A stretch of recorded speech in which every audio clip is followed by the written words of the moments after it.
안녕하세요. 저는 밴쿠버 리얼터 겸 프로퍼티 매니저 신디오라고 합니다. 2023년 새해 어떤 주제를 여러분으로 만나뵐까 고민 좀 했는데요.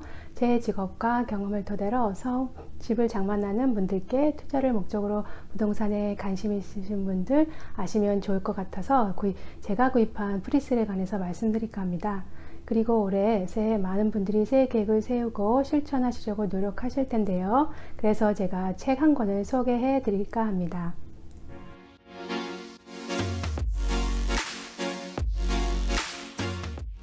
지금 캐나다 은행 우대금리가 6.45%인데 어떤 분들이 집을 사신다고 생각하시나요?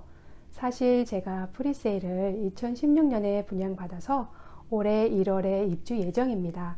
원래 작년에 완공했어야 되는데 1년 이상이 지연되고 거의 6년 이상이 걸려서 완공이 되었어요. 이자율 때문에 걱정을 안 할 수가 없는데요. 당분간 이자율이 어떻게 될지 상황을 보기로 하고 다행히 나머지 금액들을 가족에게 빌렸습니다. 어떤 분들은 울며 겨자 먹기로 6.45% 이상의 이자율을 모기를 빌려서 잔금을 치러야 되는 상황인데요. 그러나 다행인 것은 지역이 좋고요. 건물도 잘 지어진 것 같습니다. 그리고 생각보다 안이 밝고 넓어 보입니다. 건물 2개 중에 첫 번째 건물은 입주가 다 끝난 것 같고요. 두 번째 건물은 지금부터 입주 중입니다. 얼마 전 첫 번째 건물에 10개 정도 리스팅이 나왔었는데 8개 정도 팔린 것 같습니다. 지금 이런 높은 이자율에도 집이 괜찮은 건 팔리고 있습니다. 분양받을 때 가격하고 팔린 가격을 계산하면 40에서 45% 오른 가격에 팔리는 것 같은데요. 이 가격은 취득세와 5% GST 또는 다른 세금을 합산하기 전 가격이라는 걸 잊지 마세요.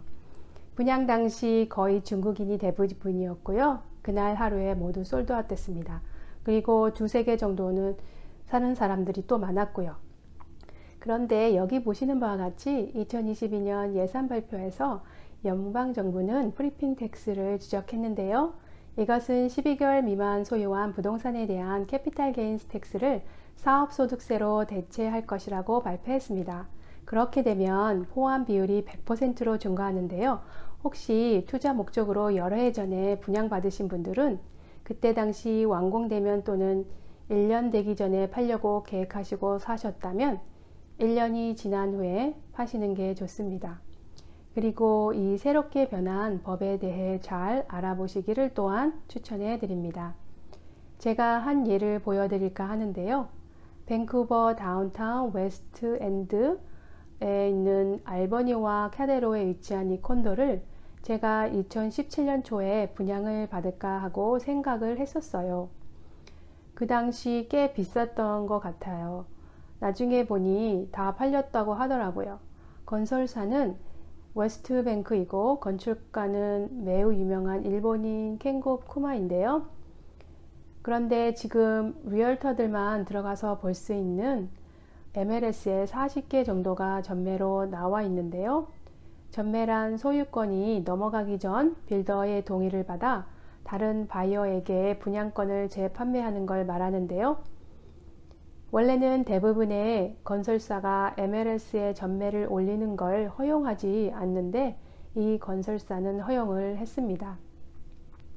여기 보시는 것과 같이 총 40개에서 7개 정도는 방 1개짜리이고요. 그 나머지는 방 2-3개짜리인데요. 가격대를 보시면 방 1개 사이즈가 489 스퀘어풋인데 한 14평 정도 되는 것 같아요. 팔려고 나와 있는 가격이 1.1 밀리언 넘습니다. 여기 보시면 이것도 방 1개 사이즈가 781 스퀘어풋인데 22평 정도 되는 것 같아요. 가격이 2 밀리언이 넘어요. 여기부터는 방 2개짜리인데요. 가장 비싼 펜트하우스가 나와 있는데 방 3개 화장실 5개인데 31.19 밀리언입니다. 전매 내놓은 주인들이 누군가 보니 역시나 거의 중국인이었고요. 지금 바이어들은 대부분 현재 있는 집을 먼저 팔고 다른 집을 사는 분들인 거고요. 첫 구매자나 투자자들은 이자율 때문에 지금 시장을 관망하는 중이라고 생각됩니다.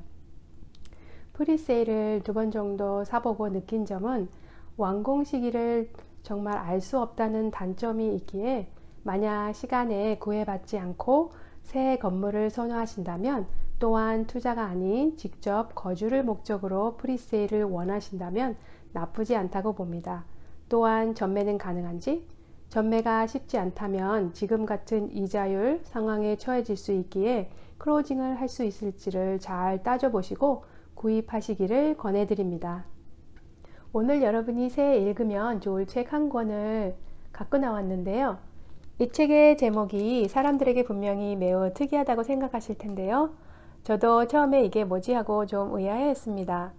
제목이 한국어로는 신경 끄기의 기술인데요. 많은 분들이 벌써 이 책을 읽으셨을 거라고 생각해요. 아직 안 읽으신 분들 새해 이 책 꼭 읽어보세요. 이 책을 쓴 마크 맨스는 다른 자기 개발서들과는 좀 다르게 성공에 대해 말하는 게 아니에요. 다른 것들은 제쳐두고 자신에게 중요한 것부터 집중하라고 말합니다. 필요하지 않은 것들은 신경을 꺼두라고요. 또한 고통을 받아들여라라고 말하는데요. 좋아 보이는 모든 것에는 고통이 숨겨져 있잖아요. 예를 들면 살을 빼고 싶어요. 그러면 식단을 따고 다이어트와 운동을 해서 빼야 되는데 그에 따르는 고통은 음식의 유혹을 물리치고 꾸준히 운동을 해야 한다는 거죠. 또 많은 사람들은 창업을 원하지만 창업에는 위험, 불확신, 반복되는 실패가 숨겨져 있잖아요. 그 고통을 모른다면 사업가로서 성공하기 힘들겠죠. 이 책은 특히 부동산에 종사하는 나 같은 사람에게 꼭 필요한 것을 제공해 주는 데 충분했어요.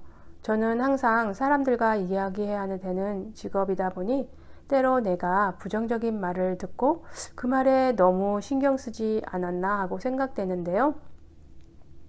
작가는 의미 있고 중요한 것에 집중해서 신경 쓰고 다른 것에 신경을 끄라고 말하는 것 같습니다. 목표가 확실하다면 그 과정에 어떤 어려움이 닥쳐도 신경 끄고 대신 그 신경을 목표에 몰아주자는 거죠. 이 영상을 마치기 전에 영어로 된 책을 읽으신다면 구입에 관해 팁을 드릴까 하는데요. 또한 영어로 된 책을 읽으시면 영어 공부에도 도움이 되니 원서로 읽기를 권해드립니다. 저는 책 읽는 게 너무 좋아서 거의 매주 한 권씩 읽으려고 노력하는데요. 책값이 만만치 않은데 매주 책을 사기도 그렇고요. 또 시간도 절약하려고 저는 아이패드에 다운받아서 읽고 있습니다. 다는 아니지만 많은 책들이 프리 PDF로 다운받는 게 가능해요.